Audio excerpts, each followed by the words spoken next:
Don't push me, don't tempt me. I'm running on empty. It's a long way down from here. 'Cause I'm right where you left me, but you looking so sexy. You got everything left to fear. I know you're dangerous, but baby, so am I. You came to hang with us, I know you wanna ride, because you look like you might do this all the time. Hi guys, so I thought I'd make something a little different today. You've probably seen the title already, What's in My Gym Bag video. For this to be relevant to anyone, you should know that I'm a powerlifter. And you're going to see a lot of safety equipment stuff. Safety equipment, that doesn't sound right. I don't know. A lot of bits and pieces that may seem a bit much for a lot of people, but I suffer from a joint condition, hypermobility syndrome, so I just try to be quite aware and quite safe. So, we'll go through everything in here. You've probably seen it's a bit of a mess. First thing is programs. I write a lot myself. I've just been through a few. You can see, yeah, they're a mess as well. I always keep those in my gym bag, try and know what's actually going on. Caffeine pills. Just if I don't really like taking supplements, even though you're going to see two here. I've been trying to cut caffeine out, as from Brit's video. I'll try and post that somewhere here. But yeah, other than caffeine, we've got C4. Basic pre-workout, something I kind of like. Try to avoid using too much of it, mostly because this one makes me feel sick. Not sick. Yeah, I haven't used very much. It's probably still 40 servings in there, 60 cents container, but I would not advise buying lemon and lime. We've got sweets, intra-workout. I believe I'm a flexible dieter. Anything in moderation, have whatever you want, but try and hit your total macros, obviously, if you're tracking. So a couple of fruit pastels every session. A lot of gum. I bought these on eBay, pack of, I think there are 12 packs in it, for about £3. I get through a lot of it. And then a Nitroflex GAT sample. I'm holding this back for a serious PR. If you've ever taken this stuff, it makes your face burn in a good way-ish, kind of. I don't know. I wouldn't advise taking this stuff regularly, but it is really good. Liquid chalk. Get through probably one of these every 6 months. Try and do more raw lifting. I use straps a lot, but that comes back to the hypermobility issue. My grip strength might be there for a single, but after a few reps you'll see that my fingers just uncurl, and it's not so much the muscle, it's more the joint pain that it leaves me with, so try to avoid that. Deep heat. Again, I went to my first powerlifting meet last year, I think it was last October, and there were 60 to 100 guys there. The whole place stunk of this stuff, and I didn't realise everyone was using it because I don't know. I bought it because they had it. So yeah, we've got that. Headphones. I get through a pack of these.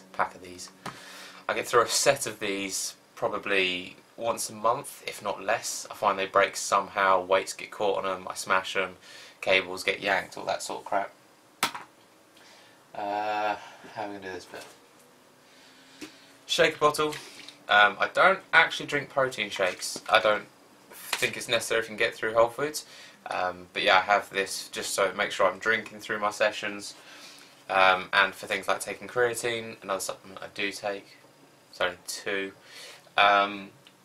Yeah, so for creatine, for mixing a pre-workout, or just trying to remind myself to drink enough water. Get through quite a lot of these as well. You can't quite see. Little notes, people. This is mine. Fuck off. We have the belt. I wasn't into belts for a long time. I was one of those idiots who says you shouldn't need a belt. And if you're one of those idiots, that's awkward. Please don't leave yet. But I was using this for a long time. RDX belt, very flimsy leather. These aren't bad if you're just doing it for a hobby or whatever. These are fine. But you do need a degree of safety, especially me. I have a really crap back. So I had that belt, and then I bought this belt, and you can see This belt doesn't bend. This was the stupidest thing I've ever bought. I didn't really look at it. This is solid. So yeah, this has been sat on my floor for about 6 months since the day it was bought. Don't know what to do with it. So then for Christmas I got this bad boy. This is from Strength Shop. It's a lever buckle. You might have seen these in some of my other videos. If I'm really clever, I'll try and flash it on the screen. But pretty simple. Lock it in, pull it across, tie it, done, and then just flick it off between sets. Fantastic belt, pretty easy to adjust. As you can see there, brilliant. There's a couple of screws just tighten and loosen, and that explains the screwdriver in my bag.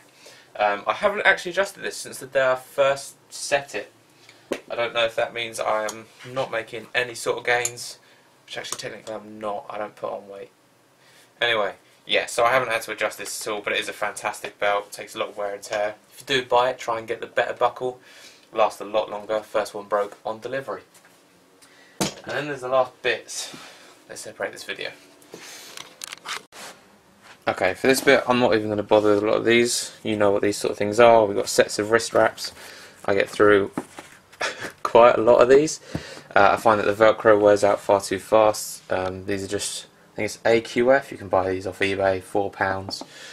And then we've got just eBay bought straps. Again, I break these quite regularly. Softer pairs for when I'm feeling like I'm being a bit of a pansy. Straight material pairs.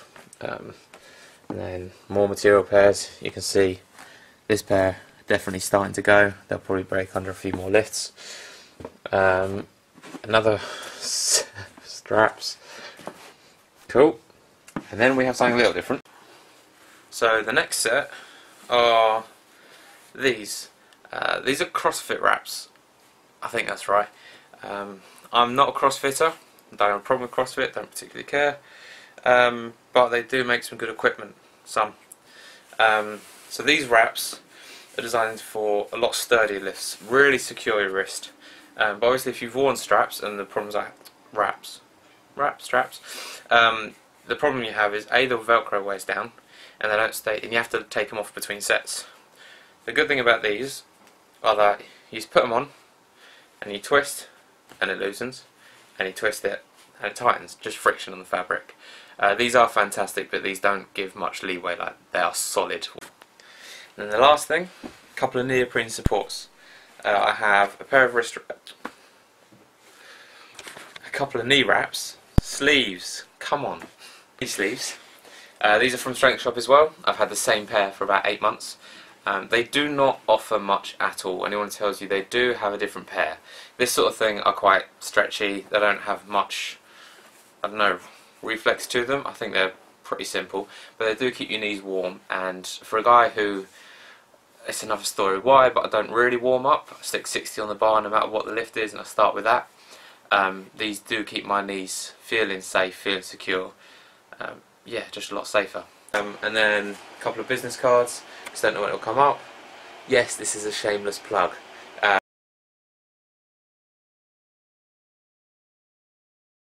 I run a PVM apparel page. I produce my own apparel and do my own programming. And the camera. I don't know what it's called. Don't push me, don't tempt me. I'm running on empty. It's a long way down from here. Yeah, 'cause I'm right where you left me.